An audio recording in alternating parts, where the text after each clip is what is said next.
বলেছিলেন, রক্ত যখন দিয়েছি রক্ত আরো দেব, এদেশকে মুক্ত করে ছাড়বো ইনশাআল্লাহ। তাহলে তুমি পাগল কি ভুলে গেছো? এই দেশ জন্ম হওয়ার আগে এদেশের মুসলিম নেতৃবৃন্দের জমানে ইনশাআল্লাহ ছিল। সুতরাং ইনশাআল্লাহ এই দেশে হঠাৎ করে উড়ে আসে নাই, বরং ইনশাআল্লাহর আদর্শে দেশ স্বাধীন হয়েছে। সেই দেশে আর মতো ভণ্ড নাস্তিকরা উড়ে এসে জুড়ে বসেছ।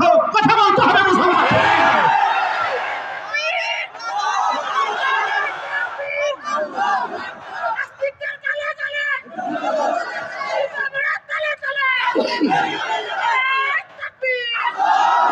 সুতরাং এই ধরনের বকওয়াস কথাবার্তা বলে মুসলিম তরুণদের মুখ থেকে ইনশাআল্লাহ আলহামদুলিল্লাহ বন্ধ করা যাবে না। বন্ধ হয়ে যাবে? চিল্লা বলো, বন্ধ হয়ে যাবে? ওরা বলছে এগুলা নাকি বাংলা ভাষার বিকৃতি। নাউযুবিল্লাহি মিন যালিক। আবার সে